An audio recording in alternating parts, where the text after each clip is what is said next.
கர்த்தருடைய நாமம் மகிமைப்படுவதாக. இந்த நாளிலும் கர்த்தருடைய வார்த்தைக்காக எபிரெயர் 2ஆம் அதிகாரம் 10ஆம் வசனம். ஏனென்றால் தமக்காகவும் தம்மாலேயும் சகலத்தையும் உண்டாக்கினவர் அநேகம் பிள்ளைகளை மகிமையில் கொண்டு வந்து சேர்க்கையில் அவர்களுடைய இரட்சிப்பின் அதிபதியை உபத்திரவங்களினாலே பூரணப்படுத்துகிறது அவர் கேட்டதாயிருந்தது. எபிரெய நிருபம் எழுதப்பட்ட ஆக்கியோனின் பெயர் இங்கே குறிக்கப்படாத ஒரு நிருபம். இந்த எபிரெயருக்கு எழுதினது அப்படிங்கும்போது எபிரெயர்கள் யார்? அன்றைக்கு இருந்த யூதர்கள்.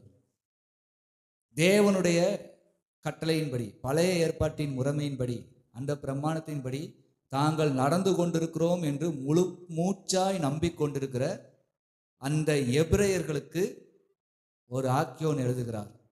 இதை வேதாகம கூற்றுகளின்படி ஆராய்ச்சி பண்ணுவதில் யாரை என்று சொல்கிறார்கள் அப்படின்னா, இதை எழுதினவர் பவுலாக இருக்கலாம். ஏனால் அவரே இவ்வளவு விளக்கங்களை தெரிந்தவராய் இருப்பார் என்று சொல்லப்படுகிறது. ஏனென்றால் இந்த நிருபம் எபிரெயருக்கு எழுதப்படுகிறதுனாலே, எபிரெயர்கள் தங்களுடைய கொள்கையிலே எப்பொழுதும் ஒரு பிடிப்போடு இருக்கிறவர்கள்.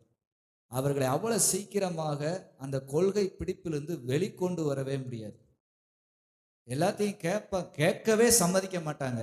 அதை மீறி கேட்டாலும் ஏற்றுக்கொள்ளவே மாட்டாங்க. தங்களுடைய கொள்கையிலேயே இருப்பாங்க. அப்போ இந்த எபிரெயர்களை விட அதிகமாய் கொள்கை பிடிப்புல வாழ்ந்தவர் யார் என்றால் பவுல் வாழ்ந்தார். பயங்கரமாய் பழைய ஏற்பாட்டின் பிரமாணமே உண்மை, அதன்படியே வாழ வேண்டும் என்று தன்னை அர்ப்பணித்து வாழ்ந்த பெரிய கொள்கை பிடிப்பாளர் பவுல் தான். அதனாலதான் அவருக்கு இந்த எபிரெயர்களுக்கு எப்படியாவது இயேசு இருக்கிறார் என்பது தெரியணும். இயேசுவின் நாமமே அல்லாமல் பரலோக ராஜ்யத்தை ஒருவரும் அடைய முடியாது. பரலோகத்தின் அனைத்து அதிகாரங்களையும் பிதாவாகிய தேவன் இயேசு கிறிஸ்துவுக்கு கொடுத்திருக்கிறார். அதை நாம் நிரூபித்து எழுத வேண்டும் என்பதனாலே இது ஞான அர்த்தமுள்ள நிருபம். இதுல நிறைய காரியங்கள் அப்படியாக எழுதப்பட்டிருக்கும். அது போலதான் இங்க எபிரெயர் 2ஆம் அதிகாரத்தில் நாம் வாசித்த 10ஆம் வசனம், பிதாவாகிய தேவன் ஏன் இந்த மனுக்குலத்தை உண்டாக்கினார் அப்படிங்கிற ஒரு காரியத்தை இங்கே சொல்லுகிறார். அதைத்தான் நாம் வாசித்தோம். ஏனென்றால் தமக்காகவும் தம்மாலேயும் சகலத்தையும் உண்டாக்கினவர். தமக்காக பிதாவாகிய தேவன் அவருக்காக, அவருடைய நாம மகிமைக்காக, அவர் ஆளையே உண்டாக்கப்பட்டது இந்த மனுக்குலம். பூமியானது ஒழுங்கின்மையும் வெறுமையுமாயிருந்தது. இந்த பூமியை தேவன் தண்ணீரை தனியாக பிரித்தார். வெளிச்சத்தை உண்டாக்க கடவுது என்றால் எல்லாவற்றையும் பண்ணி, மரம் செடி கொடிகள் விலங்குகள் எல்லாவற்றையும் உண்டாக்கி 6ஆம் நாளிலே என்னன்னாரு, மனிதனையும் களிமண்ணினாலே தம்முடைய கரத்தின் கிரியையினாலே செய்தார். அவனுக்கு ஆவியை கொடுக்கும்படியாய் ஜீவ சுவாசத்தையும் ஊதினார். தமக்காக இந்த பூமியை ஆண்டவர் வெறுமையா இருக்க விரும்பவில்லை. ஒரு இடத்துல எழுதியிருக்கும், பூமியையோ அவர் வெறுமையா இருக்க விரும்பாமல் என்னானார், மனுக்குலத்தினால் நிரப்பினார் என்று எழுதப்பட்டிருக்கும். அப்போ மனுக்குலத்துக்கான தேவைகளை தான் தேவன் என்ன பண்ணாரு, அந்த 6 நாட்களாயும் சிருஷ்டித்தார். 6ஆவது நாள் மனுஷனையும் உருவாக்கினார். தமக்காகவும் தம்மாலேயும். அப்போ இங்க உருவாக்கப்பட்ட நாம், நமக்கு எல்லாமே இங்க இருக்குது. மரம் செடி கொடி எல்லாம் நமக்கு தான், அதுல மாற்றம் இல்லை. ஆனா நாம் யாருக்கு வேணும்? ஆண்டவருக்கு வேணும். தமக்காக தம்மாலேயே உருவாக்கினார். பிதாவாகிய தேவனுக்காக பிதாவாகிய தேவன் உருவாக்கின ஒரு நபர் யாருன்னா மனிதன், மனுஷி. தேவனுக்கென்றே உருவாக்கி இருக்காரு. நமக்காக வாழ்வதற்காக இல்லை, நாம் ஒரு நோக்கத்தோட வாழ்வதற்காக. இன்னைக்கு நீங்க வாழ்ந்துகிட்டு இருக்கிற யாரும் உங்களுக்காக நீங்க வாழவே இல்லை. முடிவு பண்ணிக்கோங்க. நீங்க நினைச்ச நேரம், நீங்க நினைச்ச காரியத்துல, நீங்க நினைச்ச விதமா இருக்க இந்த உலகத்துல எதுக்குமே வாய்ப்பு இல்லை. எல்லாமே ஒரு காரியத்துக்காக தான் வாழ்றீங்க. படிப்புக்காக, வேலைக்காக, பிள்ளைக்காக, பெற்றோர்களுக்காக, தாய்க்காக, தகப்பனுக்காக, ஏதோ ஒரு காரியத்தை சாதிப்பதற்காக, லட்சியத்திற்காக, எதுக்கோ ஒண்ணுக்காகத்தான் வாழ்றீங்க. ஆனா எல்லாரும் வாழ வேண்டிய ஒரு வாழ்க்கை யாரு? நம்மை உண்டாக்கினவருக்காக நாம் வாழணும். நம்மை உண்டாக்கினவருக்காக நம்ம வாழ முடியாது. நம்மை உண்டாக்கினவர் எதற்கு உண்டாக்கினார் என்ற நோக்கம் அறிந்து அவருடைய சித்தத்தின்படி வாழணும். இதற்குத்தான் பிதாவாகிய தேவன் மனிதனை இந்த பூமியிலே சிருஷ்டித்தார். பிதாவாகிய தேவன் ஒருவரே, அதுல எந்த மாற்றமும் இல்லை. ஆனால் அவர் உண்டாக்கின இந்த மனிதன் அவருடைய சொல் கேளாமல் கீழ்ப்படியாமல் விழுந்து போனதினாலே ஒரு பாவம் பூமியிலே பிறந்தது. இந்த பாவத்தை நீக்க ஆண்டவர் எத்தனையோ ஆயிரம் ஆண்டு காலங்கள் மனிதனை மீண்டும் மீண்டும் படைத்தாலும் எந்த மனிதனும் என்ன ஆகல, சரியான ஒரு வாழ்க்கைக்குள்ள வரவில்லை. அவர்களை பிரமாணம் கொடுத்தார், அவர்களை வழி நடத்தினார், இஸ்ரவேல் என்கிற ஒரு கூட்டத்தை பிரித்தெடுத்தார், செங்கடலை பிளந்து நடத்தினார், அதிசயங்களை செய்தார். எல்லா தேசத்து ராஜாக்களும் நடுங்கும்படியாய் இஸ்ரவேலின் தேவனாகிய கர்த்தர் ஒருவர் இருக்கிறார் என்பதை இந்த உலகத்துல எல்லாரையும் விசுவாசிக்க பண்ணினார். இவ்வளவும் பண்ணியும் இஸ்ரவேலர்களும் பாவம் செய்தது நிமித்தமாய் தேவனிடத்திலே அவர்கள் பூரணப்படவில்லை. அப்போ பிரமாணங்களை எல்லாம் கொடுத்தவர் பிரமாணங்களின்படி வாழ மனிதனை படைத்தாலும் அவன் கீழ்ப்படியாதனாலே ஒன்றை பிதாவாகிய தேவன் திட்டம் கொண்டார். பிதாவாகிய தேவனோடு இருக்கிற வார்த்தையாகிய கிறிஸ்துவும் திட்டம் கொண்டார். என்ன திட்டம்? இந்த மனுக்குலம் என்னதான் பிரமாணத்தை கொடுத்தாலும் என்னதான் செய்தாலும் கீழ்ப்படிய மனதில்லாதவர்களாய் போகிறார்களே. இவர்களுடைய இருதய கடினத்தினால் தானே இது நடக்கிறது. இவர்கள் இருதயம் லகுவான இருதயமாய் மாறும்படியாய், நவமான இருதயமாய் மாறும்படியாய், சதையான இருதயமாய் மாறும்படியாய் மனுக்குலத்துக்கு ஒரு எண்ணம் இருக்குது. அந்த எண்ணம் இவர்கள் இருதயத்தை அப்படியே சதையா மாத்திருது. கல்லான இருதயத்தெல்லாம் எடுத்தது. என்னவென்று கேட்டால், இவர்களிடத்தில் அன்பு கூறுகிறோம் என்பதை நிரூபித்தால் இவர்கள் மனம் திரும்புவார்கள் என்று எண்ணி கிறிஸ்துவை நமக்காக தந்தார். கிறிஸ்துவும் நமக்காக வந்தார். அதுதான் அடுத்த வசனம் அதே இடத்துல சொல்லப்படுது. அநேகம் பிள்ளைகளை மகிமையில் கொண்டு வந்து சேர்க்கையில் அவர்களுடைய ரட்சிப்பின் அதிபதியை உபத்திரவங்களினாலே பூரணப்படுத்துகிறது. அவருக்கு ஏற்றதாய் இருந்தது. ஆண்டவராகிய இயேசு கிறிஸ்து தேவனின் வீட்டின் அதிபதி. ரோமர்ல இருக்கும். அவர் ரட்சிப்பின் அதிபதி. நமது சாயலாகவும் நமது ரூபமாகவும் ஒரு மனிதனை உண்டாக்குவோமாக என்கும்போது அங்கே பிதாவாகிய தேவன் முடிவெடுக்கிறார். பிதா, குமாரன், பரிசுத்த ஆவியில தான் அங்கே முடிவெடுக்கவே படுகிறது. அப்போ ரட்சிப்பின் அதிபதியா இருக்கிறவரும் யார் என்று சொல்லப்படுகிறது? இயேசு கிறிஸ்து. அந்த இயேசு கிறிஸ்துவை உபத்திரவங்களினாலே எல்லா மனுக்குலத்தின் பாவத்துக்காகவும் அவர் சரீரத்திலே உபத்திரவப்பட்டு விட்டாரானால் மனுக்குலத்தை எல்லாம் பூரணப்படுத்தி விடலாம். அப்போ ரட்சிப்பின் அதிபதியை உபத்திரவங்களினாலே பூரணப்படுத்துகிறது அவருக்கு சித்தமாயிருந்தது. இதை கேட்ட உடனே கிறிஸ்து எவ்வளவாய் நமக்கு வந்தாருங்கிறது எழுதியிருக்கும் பாருங்க. எபிரேயர் 10ஆம் அதிகாரம் 5ஆம் வசனத்திலிருந்து வாசிங்க. ஆகையால் அவர் உலகத்தில் பிரவேசிக்கும் போது பலியையும் காணிக்கையும் நீர் விரும்பவில்லை, ஒரு சரீரத்தை எனக்கு ஆயத்தம் பண்ணினீர், சர்வாங்க தகன பலிகளும் பாவ நிவாரண பலிகளும் உமக்கு பிரியமானது அல்ல என்றீர். அப்பொழுது நான், தேவனே, உம்முடைய சித்தத்தின்படி செய்ய இதோ வருகிறேன், புஸ்தக சொல்லில் என்னை குறித்து எழுதியிருக்கிறது என்று சொன்னேன் என்றார். அருமையான அப்போஸ்தலனாகிய பவுல் பரிசுத்தாவினாலே நிறைந்து எபிரேயர்களுக்கு விளக்கத்தை கொடுக்கிறார். அப்போ தமக்காகவும் தம்மாலேயும் தம்முடைய மகிமைக்கு ஏற்படுத்தின மனுக்குலம் பாவத்திலிருந்து விடுதலை பெற முடியாமல் சாபத்துக்கே ஆளாய் கொண்டிருக்கும் போது தம்முடைய குமாரனாகிய இயேசு கிறிஸ்துவை ரட்சிப்பின் அதிபதியை உலகத்திலே அனுப்புவது பிதாவாகிய தேவனுக்கு சித்தமாய் கொண்டது.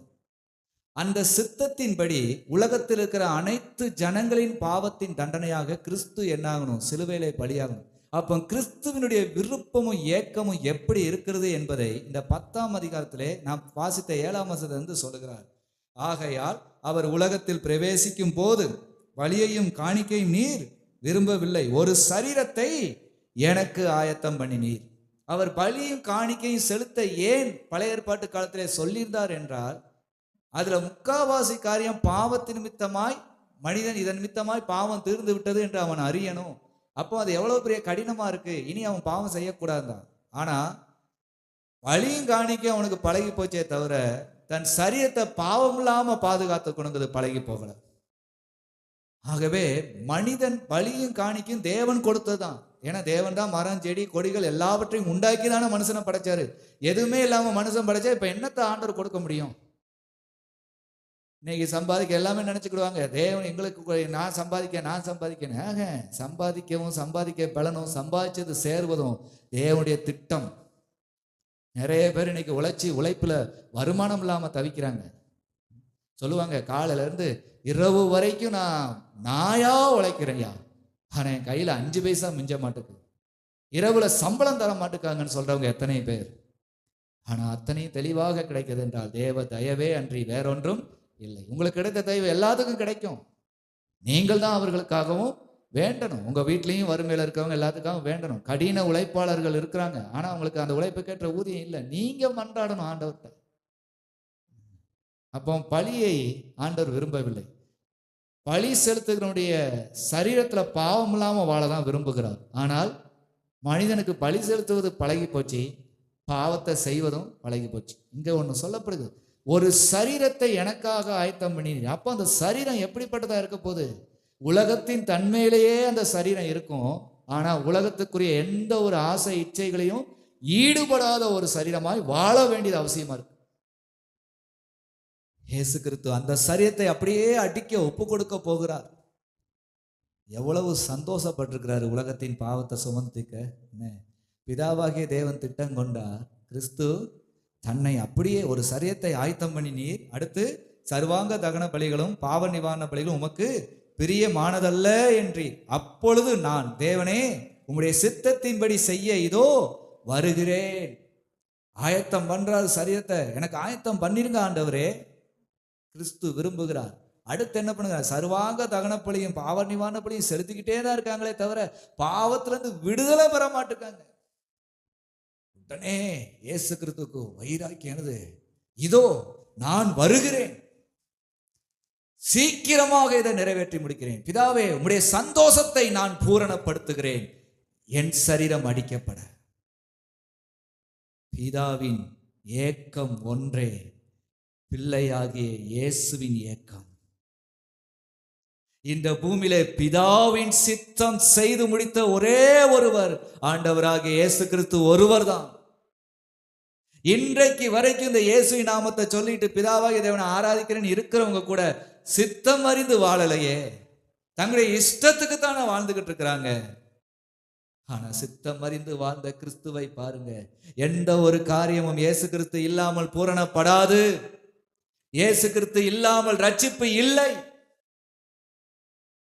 ஏனால் தன் சரீரத்தை பரிசுத்தமாகவே வைத்து அந்த பரிசுத்தத்தை அப்படியே பாவிகளுடைய கையில கொடுத்து அடிக்க ஒப்பு கொடுக்கிறாரு. சர்வாங்க தகன பலியாய், பாவ நிவாரண பலியாய், குற்ற நிவாரண பலியாய் இயேசுவை சிலுவையில் அடிக்க போகிறார்கள். அதுக்கு தன்னை ஆயத்தப்படுத்தி இருக்கிறார். இதோ நான் வருகிறேன். பிதாவின் சித்தம் செய்ய வந்தவருங்க இயேசு கிறிஸ்து. எந்த இடத்துலயாவது சுயமான ஒரு வார்த்தைகளை பேசினிருக்காரா? இன்னைக்கு இயேசுவின் பிள்ளை, இயேசுவின் பிள்ளை நீங்க இருக்கிறீங்களே, உங்களுடைய குடும்பத்துல, உங்களுடைய சொந்தங்க பந்தங்கள் மத்தியில, உங்களுடைய நண்பர்கள் மத்தியில எல்லாருக்கிட்டையும் உங்க சுயமான காரியங்களே பேசி பேசி பேசி அவங்கள உயிரோட சாகடிக்கிறீங்களே. கொஞ்சமாதும் பயிலும்படி நடக்கிறீங்களா? கொஞ்சமாவது வேதத்தின்படி பேசுறீங்களா? கொஞ்சமாவது நமக்காக ஒருத்தர் அடிக்கப்பட்டிருக்காருன்னு ஒரு எண்ணம் இருக்குதா? இயேசு கிறிஸ்துவை கவனித்து பாருங்க. சித்தம் செய்ய வந்தவர். புஸ்தக சுருளில் என்னை குறித்து எழுதியிருக்கிறது என்று இப்படியாக ஒரு பலி செலுத்தப்பட வேண்டும் என்பது எழுதப்பட்டிருக்கிறதுனாலே நான் தீவிரமாய் வருகிறேன் ஆண்டவரே. வந்தார். 33 வருடமும் பிதாவின் சித்தம் செய்வதையே வாஞ்சையாய், ஏக்கமாய், திட்டமாய் கொண்டு இன்று வரைக்கும் இயேசுவை அறிந்த யாராலையும் ஒரு குறை சொல்ல முடியாத நபராய் மனிதனாக அவர் வாழ்ந்தார் என்றாலும் அப்படியாக இருந்தார். அவர் இறைவனாக இருக்கிறார் என்றாலும் இன்றைக்கும் அநேக கோடி ஜனங்களை ரட்சிப்புக்குள் நடத்தி இருக்கிறார். கிறிஸ்து இல்லாமல் எதுவுமே பூரணப்படாதுங்க. பிதாவாகிய தேவன் தன்னுடைய ரட்சிப்பின் அதிபதிக்கு பொறுப்பை கொடுத்தார். அந்த கடமை உணர்ந்து பொறுப்பை செய்து முடித்தவர் இயேசு கிறிஸ்து. அந்த இயேசு கிறிஸ்து அவ்வளவாக நமக்கு செய்து முடித்திருக்கிறார். நீங்களும் நானும் இந்த உலகத்துக்கென்று பிதாவாகிய தேவனுடைய சித்தம் அறிந்து நாம் வாழ வேண்டியது எவ்வளவா இருக்கிறது. ஆகவேதான் அப்போஸ்தலனாகிய பவுல் இன்னொரு நிருபத்திலே எழுதிப்பார், இயேசு கிறிஸ்துவினுடைய அடிச்சுவடுகளை நீங்கள் பின்பற்றி வாருங்கள் என்று. சும்மா இயேசுவை ஏற்றுக்கொண்டேன், இயேசு என் இரட்சகர், இயேசு என் தெய்வம் என்று நீங்கள் சொல்லி புண்ணியம் அல்ல. அவருடைய அடிச்சுவடுகளை பின்பற்றி வாருங்கள். அவர் நடந்த அந்த நடத்தையின் அந்த அடிகளிலே நீங்களும் கால் வைத்து வர உங்களை ஒப்புக்கொடுங்கள். வைத்திருக்கிறீர்களா என்று நினையுங்கள், வைத்தபடி நடங்கள் என்று சொல்லுகிறார். அவருக்கு அவ்வளோ பெரிய மகிமை இருக்கு. கோடா கோடி தூதர்கள் போற்றி துதிக்க அவைகளெல்லாம் விட்டு விட்டு மகிமை விடுத்து மகிமையை துறந்து மண்ணில் வந்து பிறக்க சித்தம் கொண்டார் உங்களை என்னையும் மீட்க. இன்னைக்கு தன் சொந்த பிள்ளைய கூட என்ன பாவம் செஞ்சாலும் அவன் எனக்கு பிள்ளை தான், எனக்கு வேணும்னு சொல்லி நிற்கிற பெற்றவங்க தானே உண்டு. அவன் பாவம் நீங்க பரிசுத்தமா இயேசுக்கு பிரியமா வாழணும்னு நினைக்கிற பெற்றோர்கள் இன்னைக்கு இல்லாத நிலைமையும் உண்டுங்க. எல்லாருமே தான் பிள்ளைய குறை சொல்றாங்கன்னு தான் சொல்லிங்களே தவிர தான் பிள்ளை என்ன லட்சணத்துல வளர்த்தோம், அது எந்த விதத்துல இருக்குது, அது எப்படி இருக்குதுங்கிறது புரிஞ்சுக்கிடாதவர்கள் இன்னைக்கு உண்டே. ஆனால் தன்னுடைய சித்தம் மாத்திரமே செய்கிற கிறிஸ்துவை பிதாவாகிய தேவன் இன்னும் மேலான சித்தம் செய்ய அர்ப்பணிக்க கூட செய்திருக்கிறாருங்க. இன்னைக்கு எந்த பெற்றோர்களும் தன் பிள்ளைகளை நீ மிஷினரி ஆகுப்பான்னு வாய் திறந்து சொன்னதும் கிடையாது. நிறைய பேர் இன்னைக்கு இருக்கிற காலத்துல பிள்ளைகளை ஊழியத்துக்கு அர்ப்பணிக்கிறேன்னு அர்ப்பணிச்சதும் கிடையாது, அதுக்கு வளர்த்ததும் கிடையாது. படிக்கணும், வேலைக்கு போகணும், சம்பாதிக்கணும், கல்யாணம் முடிக்கணும், வாழணும், ஏசு ஏசுன்னு சர்ச்சைக்கு போகணும். சர்ச்சைக்கு போறானா போறான்னு சொல்றான், அவ்வளவுதான். வா, இதுக்கா கிறிஸ்து இந்த பாடுபட்டார்? இதுக்கா கிறிஸ்து இந்த பாடுபட்டார்? இதுக்கா நீங்களும் நானும் கிறிஸ்தவர்கள் என்று சொல்லிக் கொள்கிறோம்? கிறிஸ்து அப்படியாக நமக்கு ஜீவனை தரலங்க. இதோ எனக்கு ஒரு சரீரத்தை ஆயத்தம் பண்ணினீர் என்று அவ்வளவு முனைப்போட புற ஜாதிகளாகிய நம்முடைய ரட்சிப்பும் வேணும் என்று இந்த நின்று பேசுகிற நானும் ரட்சிக்கப்படணுமே என்று தாயின் கருவுல தோன்றும் முன்னமே இயேசு முன்குறித்தார். எவ்வளவு பெரிய இயக்கம்! சொந்த குமாரன் என்றும் பாராமல் கிறிஸ்துவையே உபத்திரத்தின் வழியாய் நம்மளை ரட்சிக்க பூரணப்படுத்துவார். ஆனால் பிதாவும் கிறிஸ்துவும் நம்மளை ரட்சிப்பதற்கு அவங்க என்ன வேணா செய்வாங்கங்கிறத கொஞ்சம் யோசிச்சுக்கோங்க. சிலுவை பாடுகள் என்பது நமக்காக பட்டார் மட்டும் இல்லை, இவ்வளவு பாடுபட்டு மீட்ட நாம் அவருக்கென்று எப்படி வாழுகிறோம், இல்லை என்றால் நமக்கு நடக்க வேண்டிய கொடுமை என்னங்கிறதையும் சிந்திச்சுக்கிட வேண்டியது அவசியமா இருக்குது. இந்த பாடு உந்தன் வாழ்விக்கணும்னா அப்படிப்பட்ட நரகம் நீ பெய்யாதேங்கிறதுக்காக பாடுகளை சரீரத்தில் ஏத்தாரு. அதை மீறியும் துணிச்சலா இருப்பீங்கன்னா நடக்கிறத மாத்திரம் பார்க்கலாம். கர்த்தர் உங்களோடு இந்த பெரிய காரியத்தை செய்வார். கர்த்தர் தாமே உங்களை ஆசீர்வதிப்பாராக. ஆமென். படிக்கும்.